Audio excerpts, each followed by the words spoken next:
Αγαπημένοι μου κατοικίδιοι γονείς, άλλο ένα βιντεάκι για το κανάλι μας. Σήμερα θα μιλήσουμε για τα κουνελάκια. Κάντε λοιπόν subscribe και σχολιάκια από κάτω αν έχετε κουνελάκι ή αν θέλετε να μάθετε περισσότερα γι' αυτά. Πάμε να δούμε.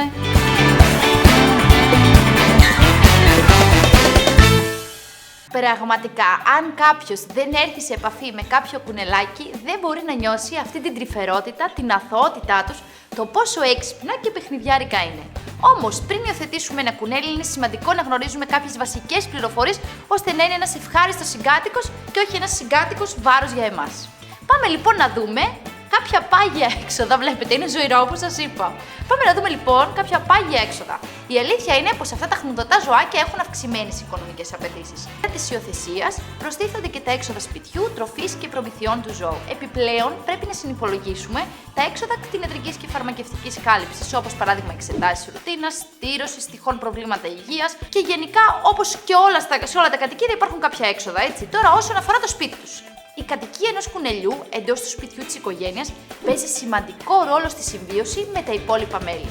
Ο χώρος του μπορεί να είναι κάποιο πάρκο κατοικιδίων, σε κάποιο δωμάτιο, ένα ευρύχωρο και άνετο κλουβί ή κάποιο συγκρότημα από κούτες. Τα κουνέλια, όπως τα περισσότερα κατοικίδια, χρειάζονται τον προσωπικό τους χώρο και ηρεμία για ξεκούραση, χωρίς όμως να είναι απομονωμένα για πολλή ώρα. Και αυτό γιατί πρόκειται για πολύ κοινωνικά πλάσματα που απαιτούν αλληλεπίδραση με τους γύρω τους, άσκηση και διάφορες εμπλουτισμένες δραστηριότητες ώστε να περνάνε καλά. Θέλουν και πολλά χαδάκια, η αλήθεια είναι. Όσον αφορά τώρα την ασφάλειά τους, η ασφάλεια του κατοικιδίου αυτού είναι πρωταρχικό μέλημα ώστε όλα τα μέλη της οικογένειας να το γνωρίζουν. Σε περίπτωση που το κουνελάκι έχει ελεύθερη πρόσβαση σε όλο το σπίτι, καλό είναι να έχετε εξασφαλίσει και να προετοιμάσει την καταλληλότητα του χώρου. Ακόμα και αν το κουνελάκι βρίσκεται στο κλουβί του, μην ξεχνάτε ότι είναι τροκτικό. Τις ώρες που λείπετε από το σπίτι, καλύτερα να το αφήνετε εκεί και να κλείνετε καλά με ασφάλεια το κλουβάκι, γιατί μπορεί να βγει έξω και να φάει καλώδια και οτιδήποτε άλλο μπορεί να βρει μπροστά του, το οποίο δεν είναι κατάλληλο γι' αυτό. Τις ώρες λοιπόν που είναι ελεύθερο θα πρέπει να είστε προσεκτικοί και τις ώρες που λείπετε να είναι στο κλουβάκι. Ο λόγος, είπαμε, τα κουνέλια είναι πολύ περίεργα και επίμονα πλάσματα. Θα προσπαθήσουν με κάθε τρόπο να πειράξουν, να φάνε τα έπιπλα, τα καλώδια, τα χαλιά και ό,τι άλλο τους κεντρήσει την προσοχή. Όσον αφορά τώρα το παιχνίδι. Τα κουνέλια είναι από τα ζώα που βαριούνται εύκολα και μπορούν να γίνουν μεγάλος μπελάς. Συνήθως αρχίζουν να μασάνε ό,τι βρουν, με αποτέλεσμα να καταστρέφουν αντικείμενα. Η λύση είναι η εξομάλυνση του προβλήματος με την πνευματική και σωματική κινητοποίησή του. Για παράδειγμα, τους αρέσουν τα κάστρα από χαρτόκουτα με άδεια ρολά υγείας, βιβλία ή και διάφορα αντικείμενα, όπως παράδειγμα είναι τα παιχνίδια. Βέβαια, υπάρχουν στο διαδίκτυο τόσα παιχνίδια που αξίζει να ασχοληθείτε και έτσι δεν θα βαρεθούν ποτέ και θα το εκτιμήσουν αφάνταστα. Αυτά τα μικρά παιχνιδιάρικα ζωάκια. Αυτό όμως που τα κάνει ως κατοικίδια μετά από τη γάτα και το σκύλο να ξεχωρίσουν είναι η εκπαίδευση της τουαλέτας. Ακούγεται περίεργο. Δεν το έχετε ζήσει, όμως είναι η αλήθεια. Είναι πολύ σημαντικό στο να μάθετε το κουνέλι σας να χρησιμοποιεί το ειδικό δοχείο του προκειμένου να κάνει την ανάγκη του εκεί και όχι όπου θέλει, σε όλο το σπίτι ή σε όλο το κλουβάκι. Η εκπαίδευση του κουνελιού για να μάθει να χρησιμοποιεί το δοχείο του μπορεί να είναι από εξαιρετικά απλή και εύκολη μέχρι βέβαια και πολύ περίπλοκη. Το σίγουρο είναι πως θα χρειαστείτε υπομονή και αυτοπεποίθηση για να το εκπαιδεύσετε. Ιδιαίτερη σημασία έχει επίσης η ηλικία του ζώου.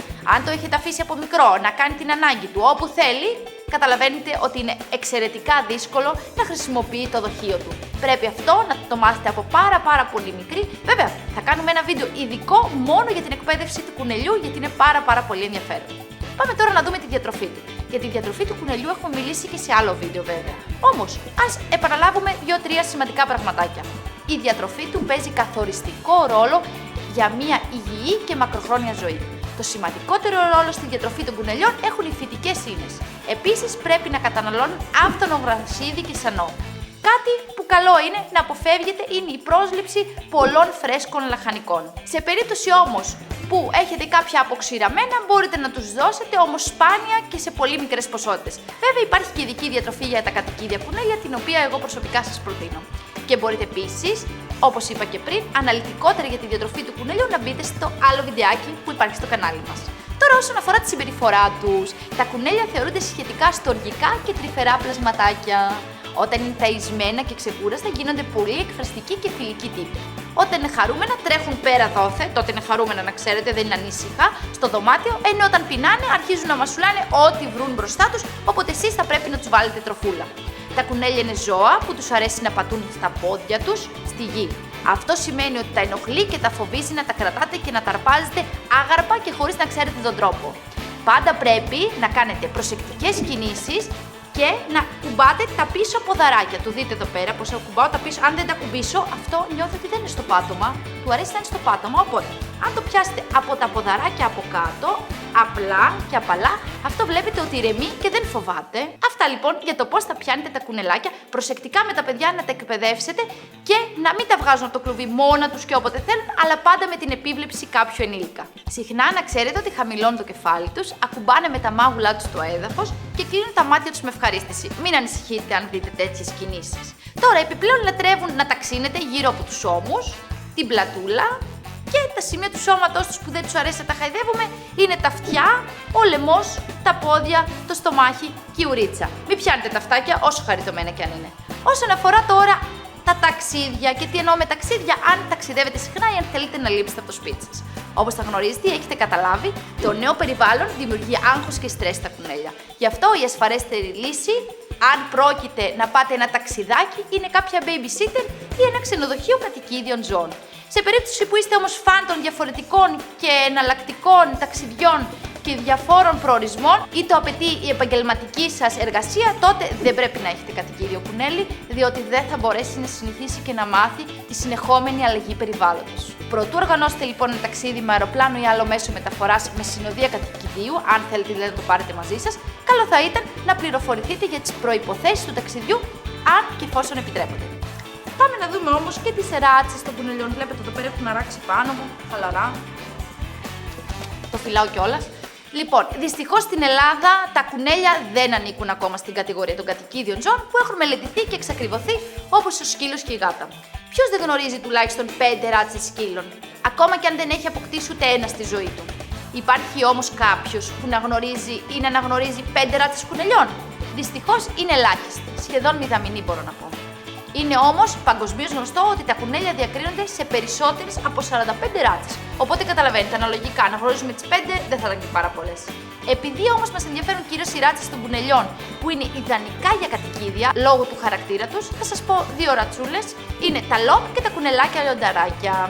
Εδώ δεν μπορώ βέβαια να παραλείψω και το πόσο άσχημο, όσο και αν ακούγεται, είναι ότι αυτά τα αθώα πλασματάκια χρησιμοποιούνται εδώ και πάρα πολλά χρόνια ως πειραματόζωα και για την παραγωγή γούνας.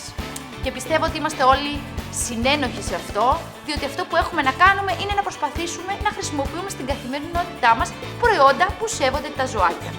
Θα τα βρείτε με την ένδειξη cruelty free και πάνω πίσω στη συσκευασία. Συνήθως, βέβαια, κάνουν και πολλές καμπάνιες οι εταιρείες που σέβονται τα ζώα και είναι πάρα πολύ σημαντικό.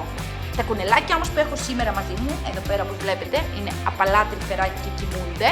Είναι ράτσας Φλόριντας και γίνονται ως 6 κιλά. Και ανήκουν βέβαια και στις ράτσες κατοικιδίων ζώων. Αν έχετε ήδη κουνελάκι κατοικίδιο, τότε σίγουρα έχετε ζήσει όσα έχουμε πει. Αλλά επειδή για κάθε κατοικίδιο θα υπάρχει σειρά πλέον στο κανάλι μας, αν θέλετε να κάνουμε κάποιο συγκεκριμένο θέμα όσον αφορά τα κουνελάκια, γράψτε το σε σχόλιο, εννοείται θα κάνετε subscribe. Σας ευχαριστώ που μείνατε μαζί μας μέχρι το τέλος και απολαύστε άλλη μία αυτό το μικρό κουνελάκι. Τα λέμε σε επόμενο βίντεο.